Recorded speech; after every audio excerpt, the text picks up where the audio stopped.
Now, a few words of introduction about our guest, Dr. Andrea C. Mosterman. She was born and raised in the Netherlands, where she was taught very little about the history of how the Dutch enslaved people. That lack of information motivated her to confront a difficult truth by studying slavery, particularly in the Dutch Atlantic region, while earning her bachelor and master's degrees at the University of Amsterdam. She holds a PhD from Boston University, currently is Associate Professor of History at the University of New Orleans, where she teaches courses on histories of slavery and slave trade, silences and biases in the archives, and other topics. She's here to speak about her new book, her first book, Spaces of Enslavement, a history of slavery and resistance in Dutch New York, as I said, recently published by Cornell University Press. The New Netherland Institute awarded Dr. Mosterman's manuscript its 2020 annual Hendricks Award, which is given to the best book or book-length manuscript on the history of New Netherland and the Dutch colonial experience. Spaces of Enslavement addresses the persistent myth that the colonial Dutch system of slavery was somehow more humane. Her research includes new scholarship and fresh interpretations of how the Dutch enslaved people here in Albany and beyond. The Hendricks Award Committee said that Mosterman offers important research that argues against the long-held view that slavery in New York was a relatively benign institution. The committee concluded of her book, quote, "We believe it shows great promise to be a significant original contribution to our understanding of the Dutch legacy in early America, as well as the history of slavery more broadly," end quote. Dr. Mosterman will start with a presentation of her book, followed by a conversation that I'll moderate, and then we'll open it up to audience Q&A. Please give a warm welcome to Dr. Andrea Mosterman.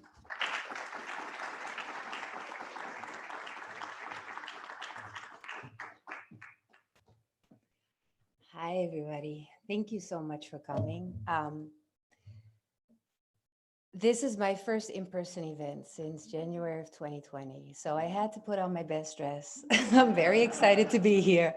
Thank you so much, Paul, for the invitation. And the New York State Writers Institute, thank you for helping with all the logistics, Jennifer, and thank you all for coming. I'm honored that you're here to hear about my work and that you're interested in the history of slavery in New York. I think it's very important that we have more conversations like these, and I'm very grateful that I am able to contribute a little bit to that. So I will not give you a whole discussion of what the book is about. I rather want to give you a little bit of an introduction on what I'm arguing in the book, some of the ways that I started looking into this history, and then a few of the documents, the evidence that I found. And then, of course, I'm looking forward to the Q&A and the conversation, and I'd be happy to answer any questions or talk about this further, depending on what you're interested in learning more about. So I looked at slavery in Dutch New York, really from the 1620s, the Dutch colonial period, all the way through the 1820s. So this is a long time period. And when I first started this research, I was not thinking right, obviously, because that's a lot of work.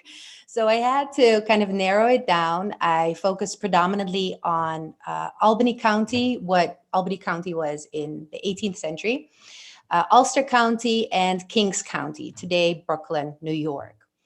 And for the 17th century, the Dutch colonial period, I focused predominantly on Manhattan, or New Amsterdam, the Dutch settlement of New Amsterdam.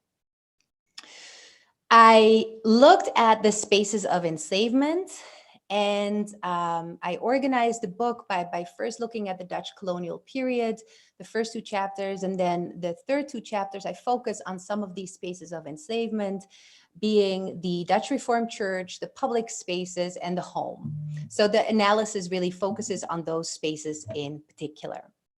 Now, I want to just briefly start with looking at Dutch New York. And one of the moments in New Netherland history that oftentimes stands out and is often talked about is a group of enslaved men, 11 men, who were able to obtain their freedom in Dutch New York, I should say in New Amsterdam, in New Netherland, in 1644. And they did this after petitioning the Dutch council for their freedom. Their names are here: Paulo Angola, Groot Manuel, Klein Manuel, Manuel de Gerrit de Reus, Simon Congo, Anthony Portuguese, Gracia Angola, Pieter Santomé, Jan Francisco, Klein Anthony, and Jan Fort Orange. So Jan Fort Orange probably had been in Albany or Beverwijk before ending up in New Amsterdam. But as you can see from these names, most of these people would have originated in West Central Africa, Angola, Congo, Santomé are some of the names that they had. Now, they got their freedom in 1644 after petitioning, and the petition is mentioned in this council minute here that you see an excerpt from. And this was a conditional freedom that they obtained. The conditions being, and they were freed with their wives, the conditions being that they would have to return yearly to work for the company, that they would have to pay a tribute yearly to the company, that they would have to come work for the company whenever the company needed their assistance, and their children, including the ones who had not yet been born, would remain in bondage. Now, it's quite, it's quite exceptional to see a group of people, 22 people in total, to be able to get their conditional freedom like this. Obviously, the conditions were pretty terrible, but they were able to build a free Black community in Manhattan. They actually got land in the Washington Square Park area of Manhattan, and there were others who were able to obtain a similar conditional freedom. Now, these people also had, even before this happened, they had been able to really participate in New Amsterdam society. They were attending the Dutch Reformed Church. Many of them had their children baptized in the church. They were married in the Dutch Reformed Church. They used the court.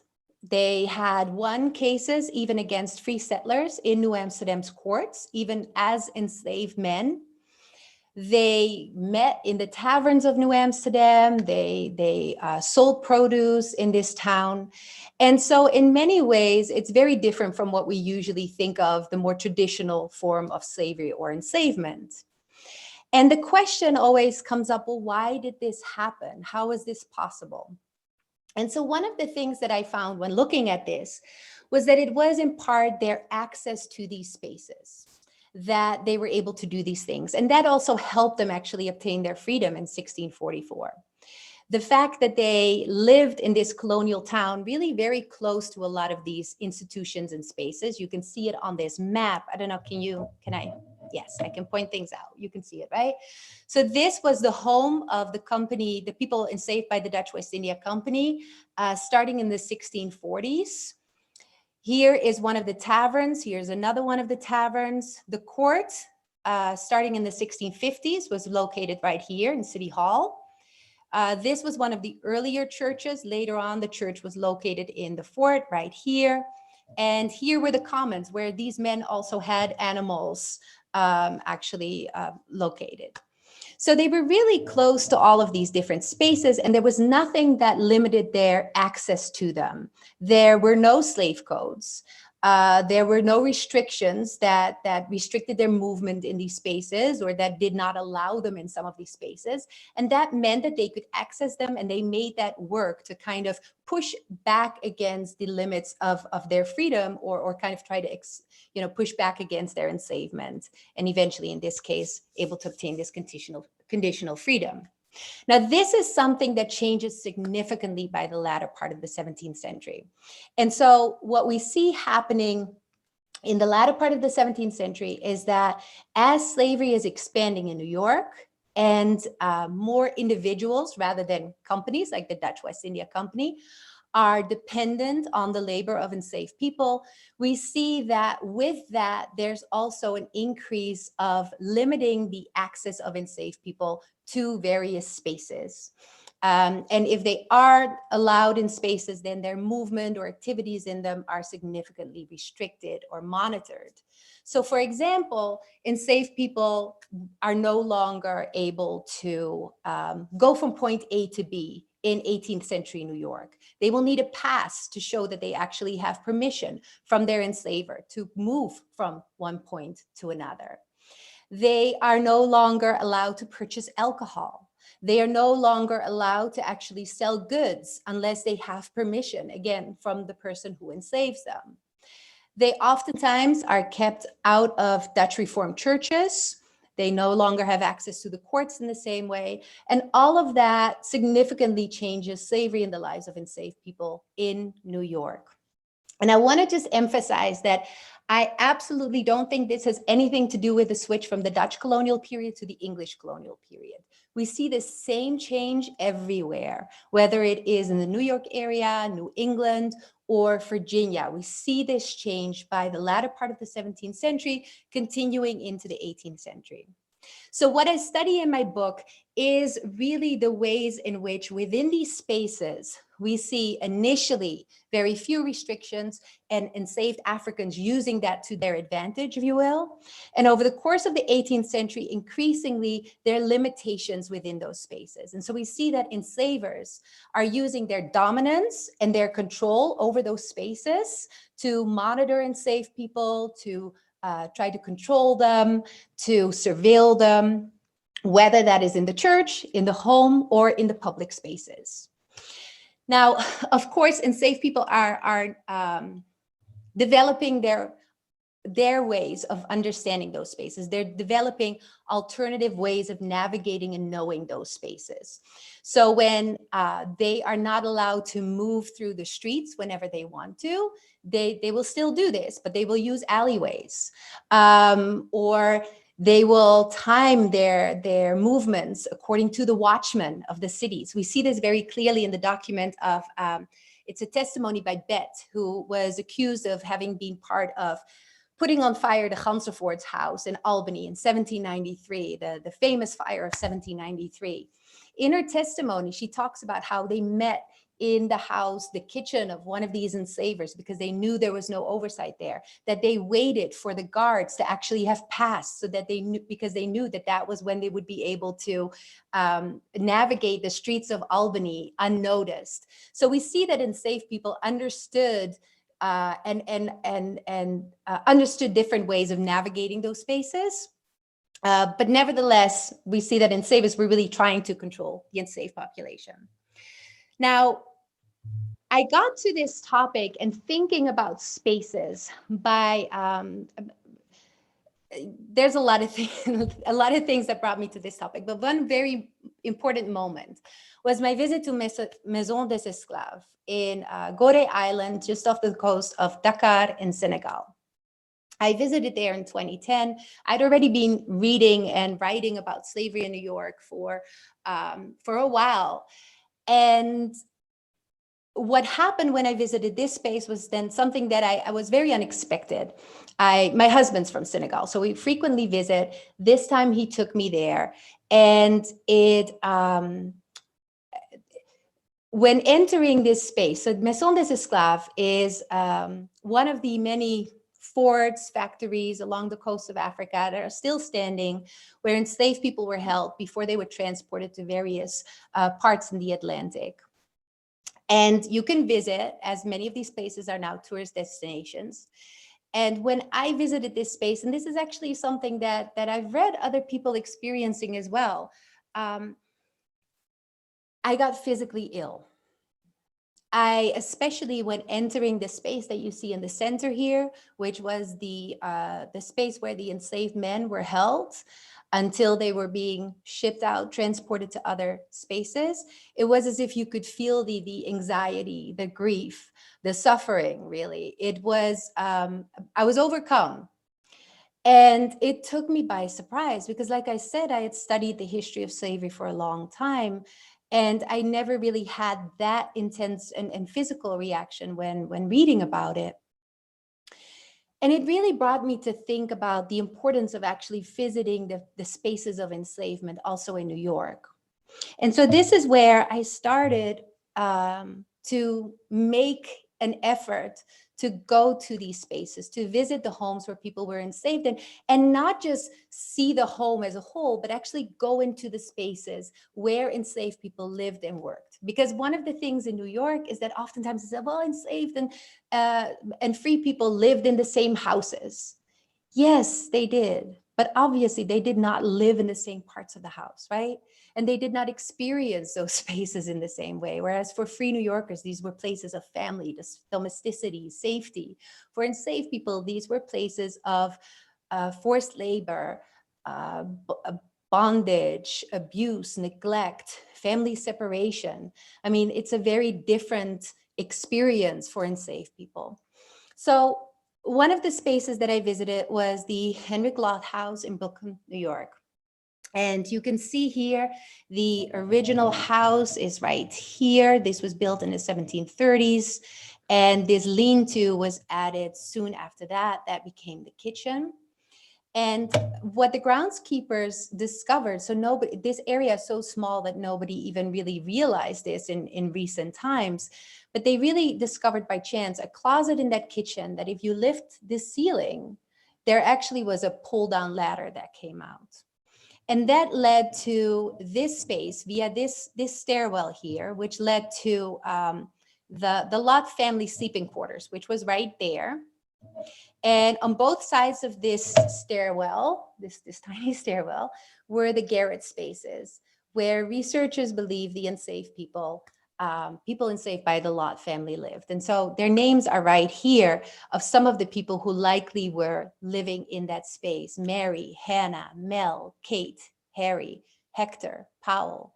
And the children: Cyrus, Jan, Jacob, Hannah, and Paul. These pictures are taken by a professional photographer. When I went up there, it was pitch black. I only had the light of my cell phone and I could barely see. There's no natural light. I was not able to actually go into the garret spaces. I don't even know if I would fit in those spaces, frankly. I was able to go to the top of the stairs and see it, but the ceiling is incredibly low. I would not be able to stand up in it. And it really is remarkable that anyone could have spent any time in there. Yet these were the spaces of enslavement at the Lot House. Now, I also visited many of the churches in the area. The First Church of Albany is one of them. I went to the Fishkill Church, the Kingston Church, the Shangang Church. I always say this wrong, this name, but I'm going to say Shangang. And the Flatbush Church. And in all of those spaces, I made it, I made a point of trying to figure out where the enslaved people who were accepted in these churches, because in many cases, enslaved people were not actually accepted in these churches, really based on the local congregations and whether or not they would admit any enslaved members or participants even. But when they did, these people were usually restricted to the back, either on the first floor or the second floor. And this really starts in the late 18th, early 19th centuries that we see this happening, this spatial segregation within the church of the few people who are actually accepted in the church. And so I made it a point to go into these churches and see what can you actually see and hear from these back benches. And there's people who talk about this. African Americans in New England, Frederick Douglass is actually one of them, who talks about his experience in some of those churches being hidden really in the back of a church, barely being able to hear the minister, to be able to see what is going on. And so that was one of the things that I was trying to figure out, like, what if you are in this area? How much do you actually experience? We know that they oftentimes also were not allowed to take part in communion. So there was even, this temporal and spatial segregation in these churches. But also, how would they have entered this church? Were there separate entrances for enslaved people? Were there different stairwells for them? All of these things played a role in kind of thinking through their experiences in these religious, but also very social spaces. And as you can see, the quote here was actually a man in the First Church of Albany who objected to having Black people close to his pew and actually forced them out of that pew. So you always had that dynamic of people not wanting to share the church space with the people that they enslaved, and trying to push them even further away and farther to the back or into a corner. Now, I also participated in the Slave Dwelling Project. I was very lucky to be able to do so. I did so at Stanton Hall in Pennsylvania. I know that Joe McGill, who leads the Slave Dwelling Project, has been doing this for a long time, and he also did it in several New York sites. I know that he did it at the Frank Cortlandt House, Philip Berg's Manor. I don't know if he's been to Schuyler Mansion. No, but he's coming. It's a very, if you see this and you want to participate, I really recommend it. What he does is that he goes to these spaces of enslavement across the United States, and he spends the night there. And you can spend the night there with him, which I did in the Garrett space that is pictured there on the right. And Stanton Hall is in Pennsylvania, but it's a Georgian style house, very similar to Schuyler Mansion.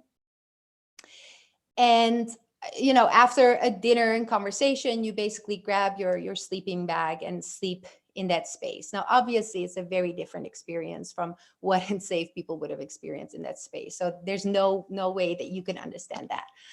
But it did help me understand the house better and some of the characteristics of the house. One of the things that really stood out to me was the sounds, that you could actually hear just about everything. People on a floor below us, when they would turn, it basically would wake me up. And that was one of the things that really stood out to me, thinking in how people would have navigated those spaces. Like, what if you do not want to be noticed and you're trying to make your way out to meet family or friends at night when the people who enslave you are asleep? Can you, if it's, if they can possibly hear this, how would you do this? So these were some of the things that really, like, there's more tactile understanding of these spaces and enslavement in these spaces.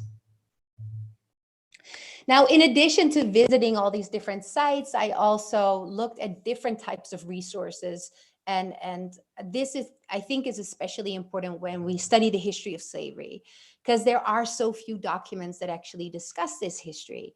And so to be able to really understand the dynamics, and also especially to understand the lives of enslaved people, it's important that we look at other types of resources, or sometimes study the sources that we have, look at them differently.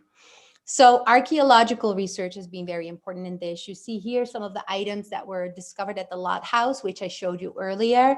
They were hidden below the floorboard of the Garrett space. One of it is these corn cobs that were ritually placed, very likely to protect that space. They were in the shape of a cross.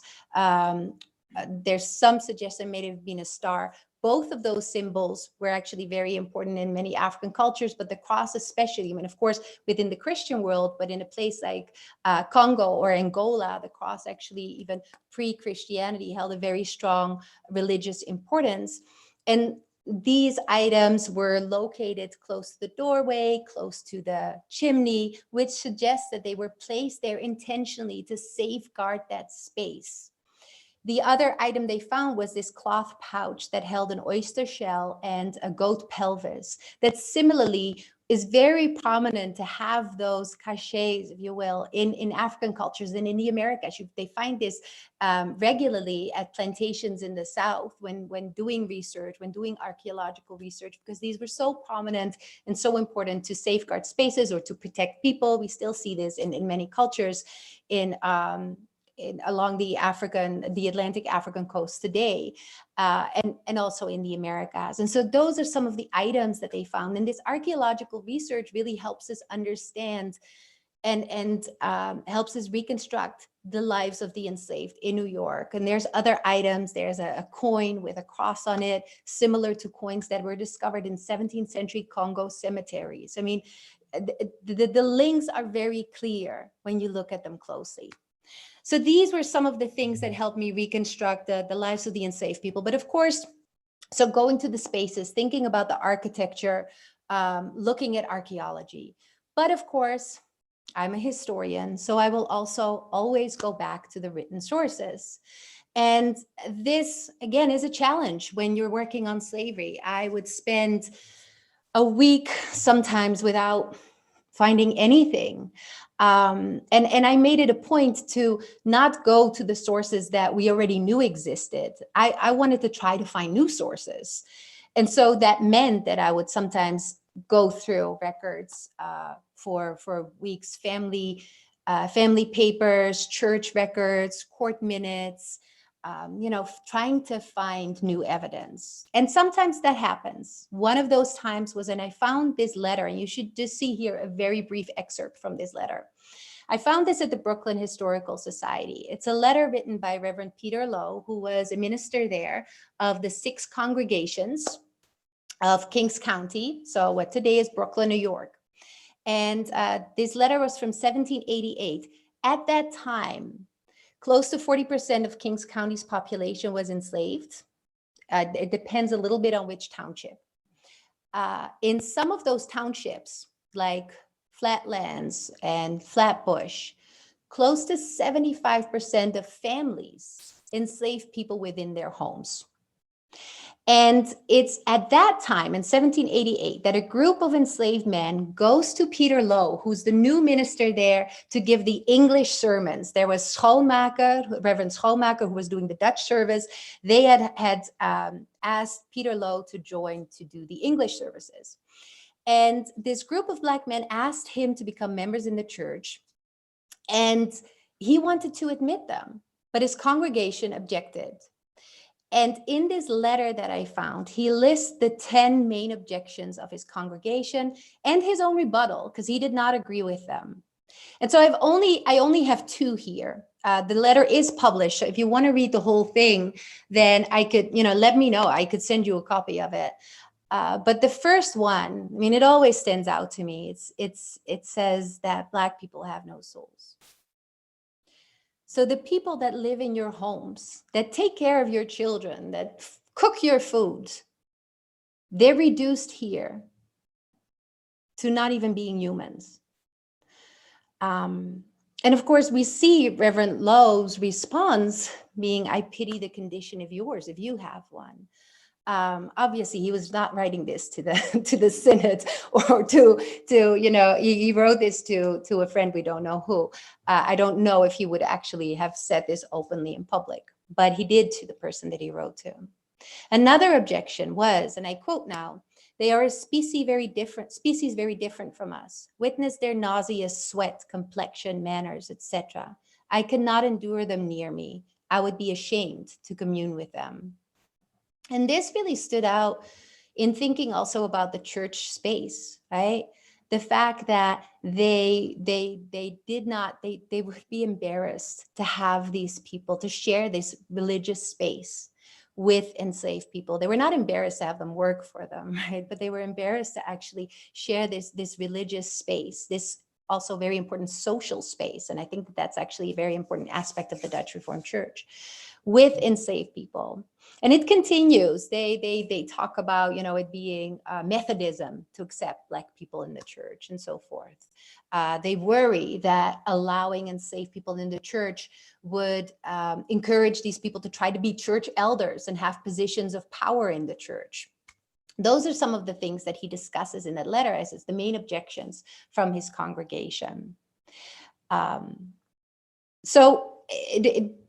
Sometimes it pays off to sit in the archives and dig through these records. And I still cannot believe that I actually found this, because it really gave me an insight into slavery in New York and race relations in New York that I have never seen in any other document so vividly. Now, another document that really stood out to me is a document we all very well know. I'm sure Sojourner Truth and her narrative are very well known and wide read. And she, of course, is one of the most famous persons enslaved in Dutch New York, in Ulster County. And it was her narrative after reading it over and over, and after reading it when thinking more about the spaces and the interactions between these Dutch New Yorkers and Black New Yorkers, it kind of gave me a new understanding of what she was writing.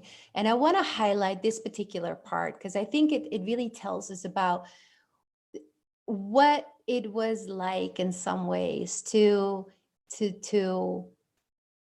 not be in control and to not know what's going to happen. And in this particular case, it doesn't matter what the circumstances are. If you hold people in bondage, you will hurt them one way or another. You hurt them every day. But Sojourner Truth here talks about, so she at this point is still known as Isabella Baumfree. She's enslaved by the Hardenberg family. She lives with her father, mother, and brother.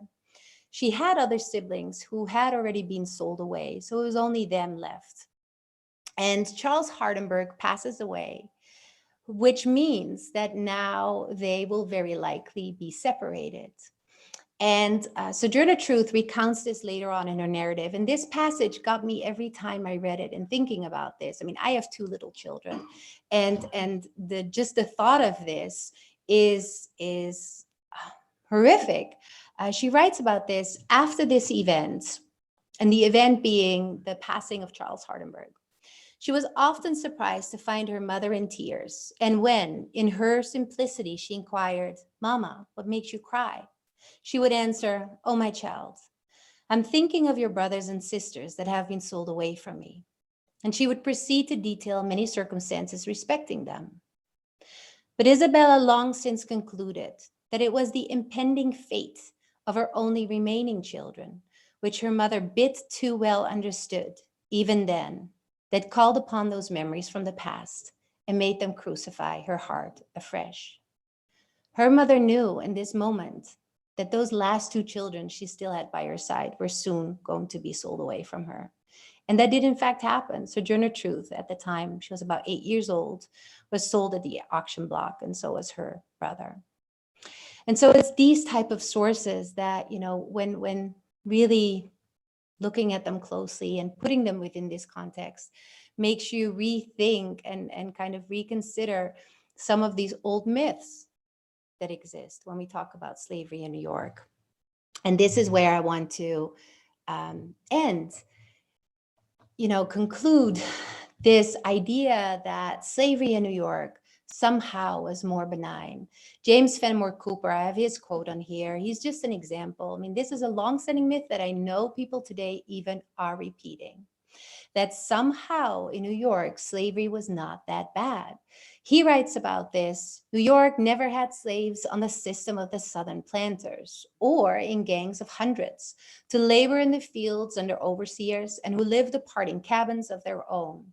But our system of slavery was strictly domestic, the Negro almost invariably living under the same roof with the master, or if his habitation was detached, as certainly sometimes happened, it was still near at hand, leaving both races as part of a common family, unquote. As part of a common family. I doubt Sojourner Truth thought that when she was sold away at the auction block. And I think that one part of this myth, why it has been so persistent, is this idea that somehow Dutch New Yorkers shared spaces with the people they enslaved, that they lived in the same homes, they worked alongside each other, they worshipped in the same churches. And yes, it's true, they were in those same spaces, but where they were in those spaces was vastly different, and their experiences in those spaces were vastly different. And when we look at the system of slavery, the way in which enslaved people were limited, regulated, surveilled, monitored, abused, neglected, really does not differ from slavery in the South. It was different when it comes to the labor system. Yes, there were no large plantations, but it was slavery. And New York was a society that had slavery integral to it for 200 years, something you don't see in Georgia, where slavery existed for a little over 100 years. In New York, it was part of this society for 200 years, and that impacted every part of life. And I will stop talking, leave it at there. But I'd love to hear your questions, and yes. I need to take a little breather. That low quote is heavy duty. I'm sure everyone else recoiled at seeing that in print. The minister, no less. Yeah. Thank you for coming all the way from Amsterdam and the Netherlands originally. But talk about when you were growing up.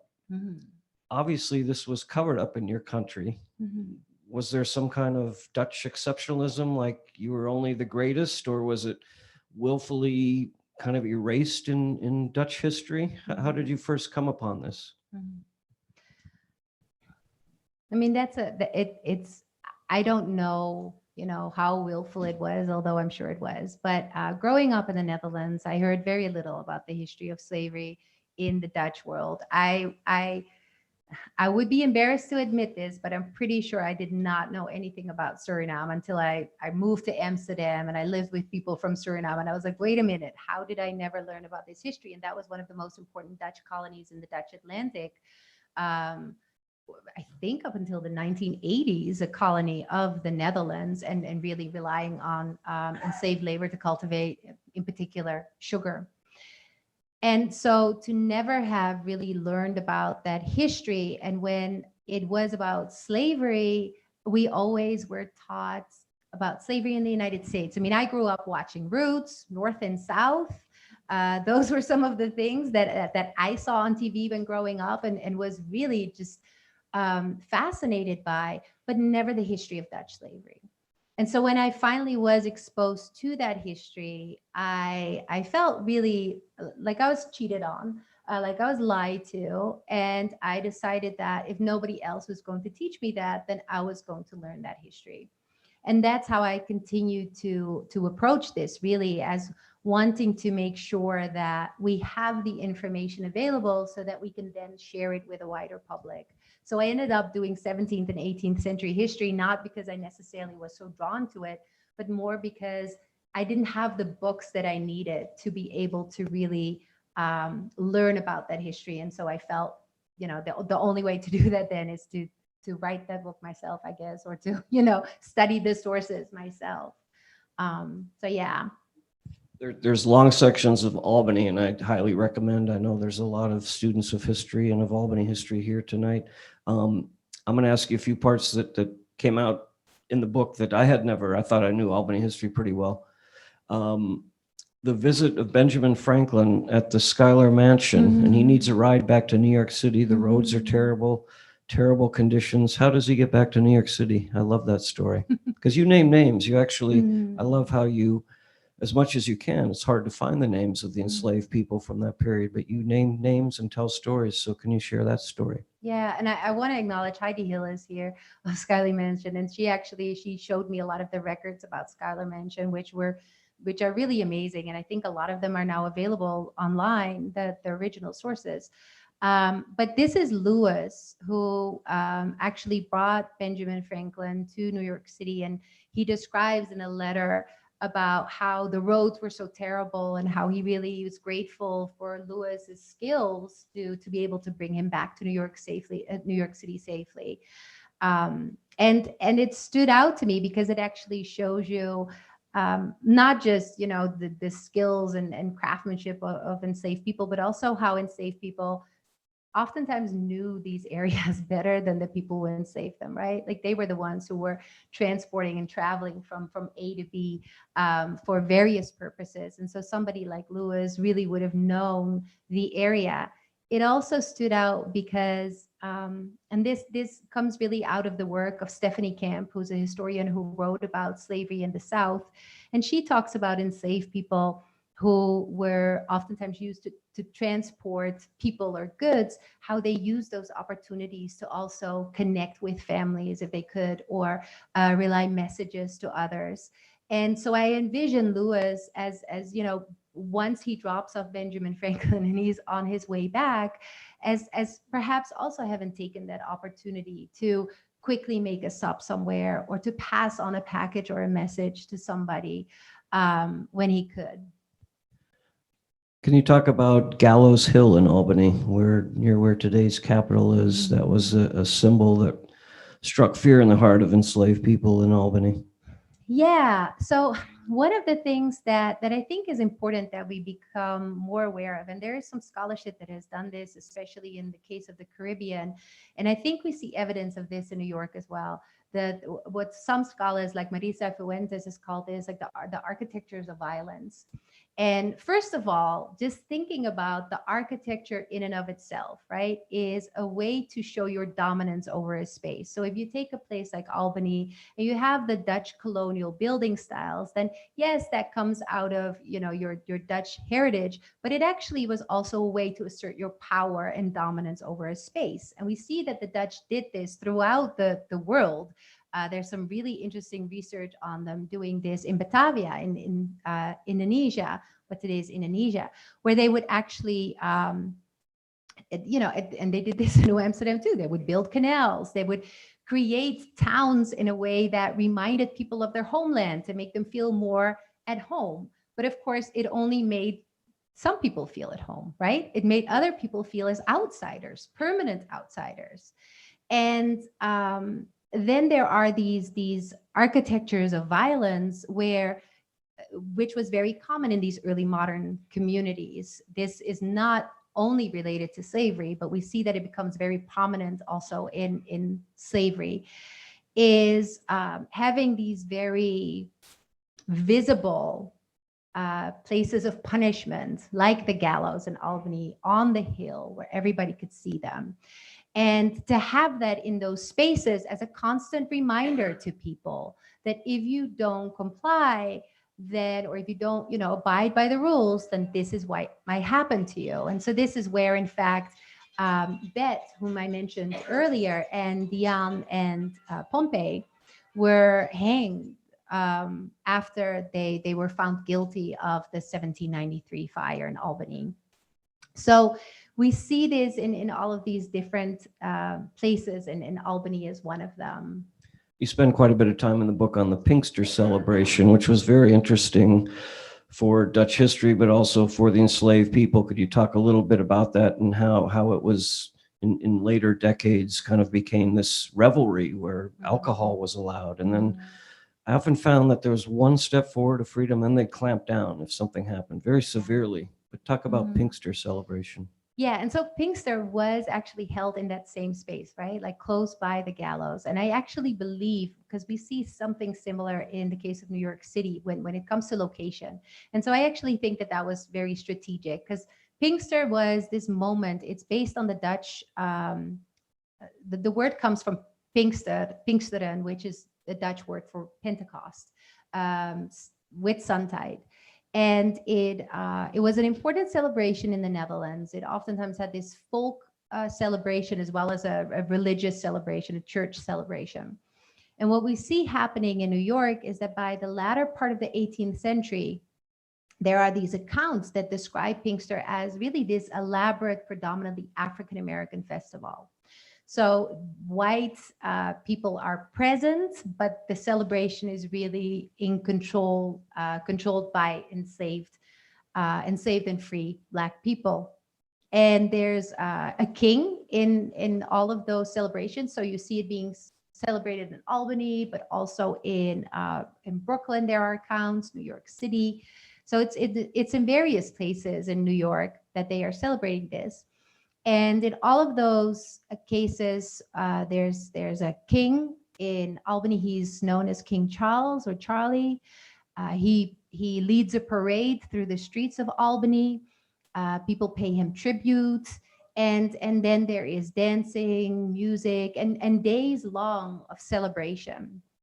And this is really extraordinary to begin with, but especially when you think about it in the context of New York at the time, when enslaved people were not allowed to drink alcohol, yet here they do have that opportunity they are allowed to drink alcohol. They are not allowed to usually meet in groups. Now there's large crowds of people coming together in celebration. So it's a very exceptional festival.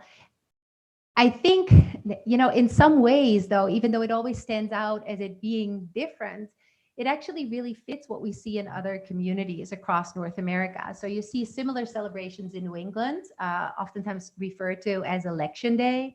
There's a similar celebration in New Jersey, and I'm blanking on the name of that one, but it's similar to this. And you see similar things in the South as well. I mean, I'm from New Orleans, and everybody there always talks about Congo Square. And on Sundays, enslaved people were coming together to make music, dance, sell goods, things that they would not be able to do on a regular day. And one of the things that I think is an important part of Pinkster, that even though it seems very unusual, it was very controlled. So white people were there, they were watching. It's on a hill, so obviously it can be viewed in that way. It was close to the gallows, which I believe is also to remind people that don't let it get out of hand, because this is what potentially could happen to you.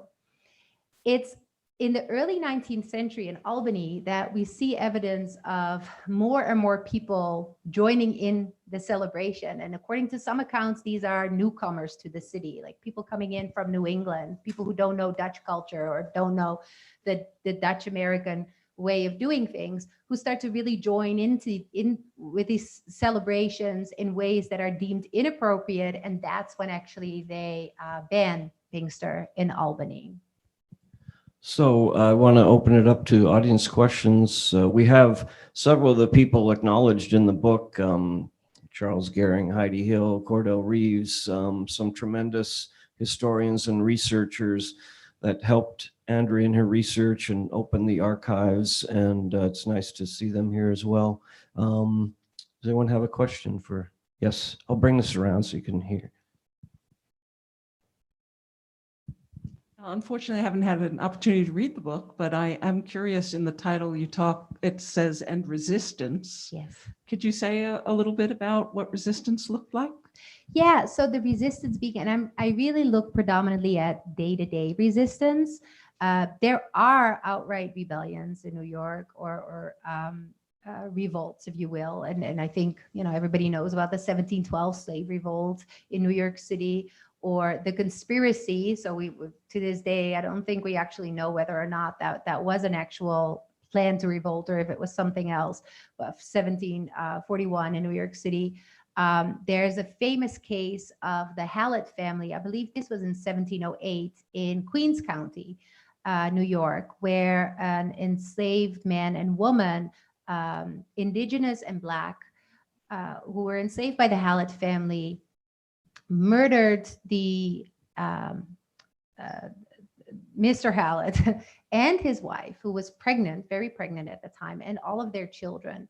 And that particular case drew a lot of attention in Brooklyn. Actually, when going through family papers, I would sometimes see references to that particular instance as something that really struck fear in people's hearts. And I should have told you, at the Lot House, those garret spaces that I showed, there were also locks on the doors, on the outside of the doors. Now, researchers have not been able to establish whether or not those locks were used to actually lock enslaved people in there. But it is very possible, because we do know that enslaved people would also leave these spaces when they had an opportunity to do so, when their enslaver was sleeping, on Sundays, when they were at church. So there's this outright, resistance, but there's also the much more subtle resistance that was going on every single day. And one of it would have been, the way that they were navigating the streets when they were not allowed to. So in New York City, they were not allowed to walk the streets after it was dark without a lantern, for example. But we know they still did this. They would not be able to sell goods, but we know they still sold goods. We know that they still drank alcohol. So all of that are forms of resistance that you see really every single day. So there's this article on Charleston that I thought was brilliant because it talks about the arrogance of the white people in Charleston who believed that they controlled those spaces, they controlled the city and what happened in the city, when in reality that was really not true. But they thought they did, and I think something similar is going on in New York. That they have all this legislation, they have night watches that will actually patrol the streets of these cities, and yet we see enslaved people still doing things when they're not being watched. So that's the type of resistance that I talk about, the resistance within those spaces that really is more day-to-day type of activity that they were not allowed to do, but they still did. You want to raise your hand? I'll bring the microphone. Is that a question? Thank you so much. This is such an education for me. One of the questions I had was, New York City is often portrayed as a liberal center in especially the Dutch, when the Dutch were in control. And it sounds like your research is counter to that. The example you gave was, very powerful. But I was just hoping you could talk a little bit more about that, just to give us a sense of your take on New York City and the idea that it was an exception to the brutality that was going on elsewhere. It's a very powerful narrative that I certainly don't agree with. And when we look at New Amsterdam, so the Dutch colonial period, one of the reasons why this oftentimes is portrayed is as a more tolerant space somehow. And when it comes to slavery, that is, and the lives of enslaved, is because of examples like the one I showed earlier of people being able to obtain their freedom, for example, or using the courts or participating in the church. But that was not unusual in the 17th century. We actually see the exact same things happening in Virginia around this time. The exact same things happen in New England at the same time. So it was not particular to the Dutch. It is something that in the 17th century, what we see, especially in Dutch and English colonies, is that they're kind of working through what enslavement really looks like. So there are no slave codes yet, but that doesn't mean that it somehow was a more tolerant space.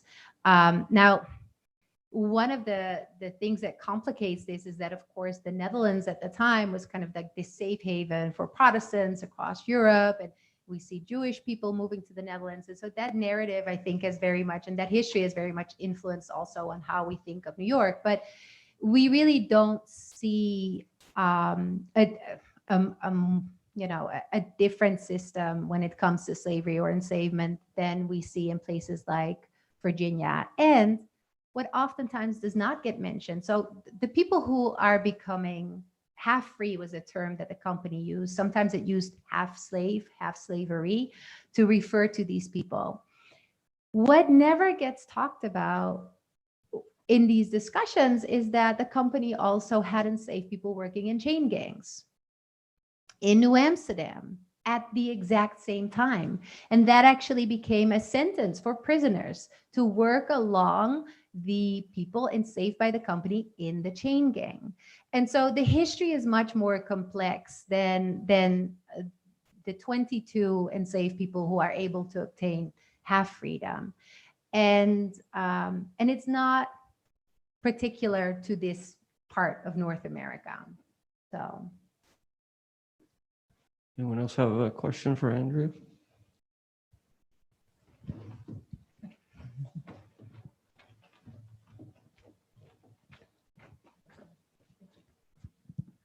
Hi, thanks for being here. Just wanted to give a recognition to our Dr. Oscar Williams, who passed this month in Albany, who did a lot of work in this area. So just many of you probably know him, but I just want to I'm so sorry to hear that. memorize. Mhm. And I wanted to ask you, I know E.J. Myers talks about the Pinkster Fest and links the Revolution of Tucson literature. I just wondered what you thought of that in terms of the clamping down of enslaved peoples in Albany. I just wondered if you had read his work. I'm just curious. Yeah, what in particular is it that you're asking about? his Oh, work? 'Cause just I that have read the, his one of work. the reasons what the clampdown on the Pinkster, I was reading it one time long Mhm. ago, Mm. but just that it was because of partly there were revolutions and Toussaint Louverture was happening, and just, and that was an impact, sort of this transnational picture Mhm. of how people resist. Just Yeah. thank you. Yeah, no. Well, first of all, I'm so sorry to hear that. Um, he was a really great scholar, and so I'm sorry to hear that. And when it comes to Pinkster, I actually don't know if the clamping down, like the trying to stop it was a little later. It was like the early 19th century and not around the time of the Haitian Revolution that much, although of course it reverberates into time. So it's possible. Some scholars have argued that it had to do with gradual emancipation and kind of looking toward ending slavery in the region. So there's various explanations out there. I think some of the things that historians of slavery and historians in general, like we always kind of end up with we don't know all the answers, right? And some of these answers we will never know. We just see what is happening and we kind of can reconstruct what is going on.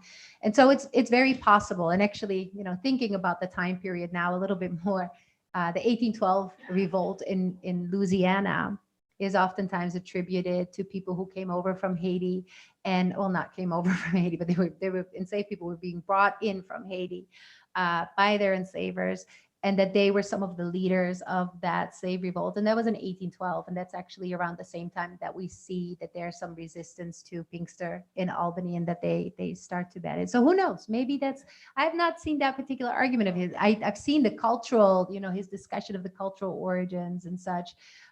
So perhaps this was a little later work, but so I don't know, but it's interesting and it's possible. It's absolutely possible that played a role in it. Yeah. Thank you.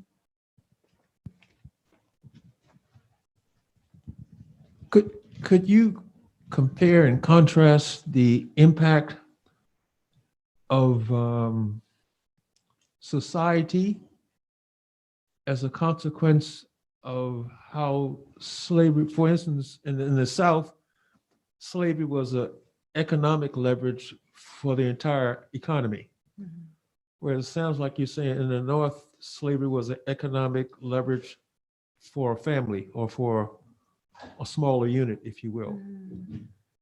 What do you think that those differences in those systems had the lasting impact on the social contrast of those two cultures? Mhm. Yeah, I mean, that's a great question. And so the economic influence of slavery, I had a conversation about this recently with Lavada. I don't crunch the numbers. So I actually cannot say definitively, I'm not an economic historian. Like, this is the economic significance of slavery in New York versus the South. We do see that there's various different labor forces in New York, right? Whereas in the South, the predominant labor force was that of enslaved people. Now, that does not mean, however, that it wasn't integral to the economy. And we also have to take this a little bit more broadly, because even though perhaps within New York, we see that there's various, different types of labor that support the economy, we do see that that slavery, even in the Caribbean, is a big part of the New York economy, right? Sorry, I'm not saying this very clearly, but let me give you an example. If you look at Ulster County, or if you look at Kings County, so Brooklyn, a lot of what they were doing was actually cultivating various crops that they were then selling to New York City and to the Caribbean. And that, of course, was to feed enslaved people in the Caribbean to facilitate a system of plantation societies in those areas. And so even indirectly, New York's economy was very much reliant on the labor of enslaved people and on this broader economy that was relying on slavery. Now, I do think that there's something to say about in New York, you know, a lot of it is very family based, but the larger implications are that the whole society is benefiting from that labor, though. The whole society, so even though it's particular families who might directly benefit from the labor of the people that they enslaved, the whole society was benefiting from that labor more broadly and was participating in the system of enslavement through legislation, through patrols, through all of these different things that were enabling or making this possible to keep people in bondage. Like you need a system to be able to do that. So that's a more societal, something that really a broader society has to take part in, whether you directly benefit from the labor of enslaved people or not. I hope that answers your question somewhat. Don't we have the best audiences in Albany, Andrea? It's I mean, this is really a well-versed, amazing. well-read crowd. I'm going to give Dan the final question. I'll just remind you, Spaces of Enslavement, our campus bookstore, at a discount. You will not find it cheaper on Amazon. Am I right? So be sure to get a book. You can continue the conversation with Andrea on the book signing line. But Dan, you're the closer. Mhm. Well, I was a student at this university when the students were trying to establish a Department of African American Studies. Mhm. And now I'm seeing all kinds of scholarship being done on this field.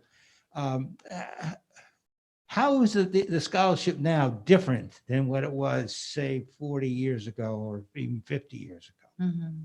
Yeah, I mean, that depends on what scholarship we're looking at. But if you take more broadly that the scholarship of slavery in New York, I think one of the big things is that there's a real acknowledgement that slavery in New York was important, that it was significant, and not just New York. We see similar things when looking at slavery in New England, for example. So predominantly what the scholarship is challenging is this idea that slavery in what today is the United States was a Southern thing. Scholars are showing that that is not the case, and that even if it's not a society that had plantation labor, that slavery was integral to those societies. And I think that that is a real shift in the scholarship of showing the importance and showing that, you know, when you think about this, that slavery with gradual emancipation was abolished in 1827 in New York does not mean that there were no people living in forms of bondage after that. But the official date, 1827, that's less than 40 years before the end of the Civil War, right? That's only one generation. So it really is not such a long time period in between those. And I think that that is something that scholars increasingly are showing.